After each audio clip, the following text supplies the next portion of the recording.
Nothing gave her so much pleasure as to hear about the world above the sea. She made her old grandmother describe all she knew of the ships and of the towns, the people, and the animals. To her it seemed most wonderful to hear that the flowers of the land had fragrance, while those below the sea had none, and that the fishes among the trees could sing sweetly. Her grandmother called the birds fishes, or the Little Mermaid would not have understood what was meant, for she had never seen birds. "When you have reached your 15th year," said the grandmother, "you will have permission to rise up out of the sea and sit on the rocks in the moonlight, while the great ships go sailing by. Then you will see both forests and towns."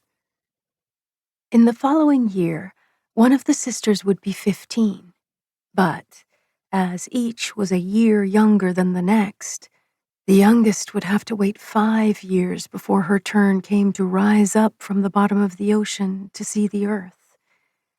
However, each promised to tell the others what she saw on her first visit, and what she thought was most beautiful. None of them longed so much for her turn to come as the youngest, she who had the longest time to wait, and who was so quiet and thoughtful. Many nights she stood by the open window, looking up through the dark blue water and watching the fish as they splashed about with their fins and tails. She could see the moon and stars shining faintly, but through the water they looked larger than they do to our eyes. When something like a black cloud passed between her and them, she knew that it was either a whale swimming over her head, or a ship full of human beings who never imagined that a pretty little mermaid was standing beneath them, holding out her white hands toward the keel of their ship. At length, the eldest was 15 and was allowed to rise to the surface of the ocean.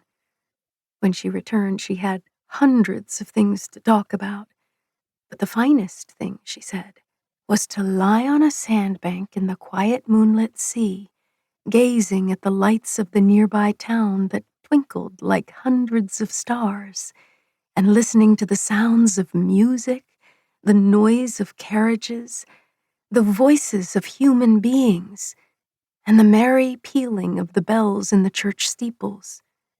Because she could not go near all these wonderful things, she longed for them all the more. Oh, how eagerly did the youngest sister listen to all these descriptions, and afterwards, when she stood at the open window looking up through the dark blue water, she thought of the great city with all its bustle and noise, and even fancied she could hear the sound of the church bells down in the depths of the sea. In another year, the second sister received permission to rise to the surface of the water and to swim about where she pleased. She rose just as the sun was setting, and this, she said, was the most beautiful sight of all. The whole sky looked like gold, and violet and rose-colored clouds drifted across it. More swiftly than the clouds flew a large flock of wild swans toward the setting sun, like a long white veil across the sea. She also swam towards the sun, but it sank into the waves, and the rosy tints faded from the clouds and from the sea. The third sister's turn followed, and she was the boldest of them all, for she swam up a broad river that emptied into the sea. In a narrow creek, she found a large group of little human children playing in the water. She wanted to play with them, but they fled in a great fright.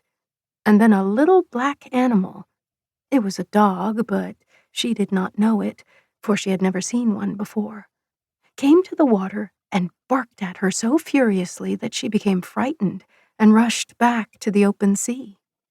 But she said she should never forget the beautiful forest, the green hills, and the pretty children who could swim in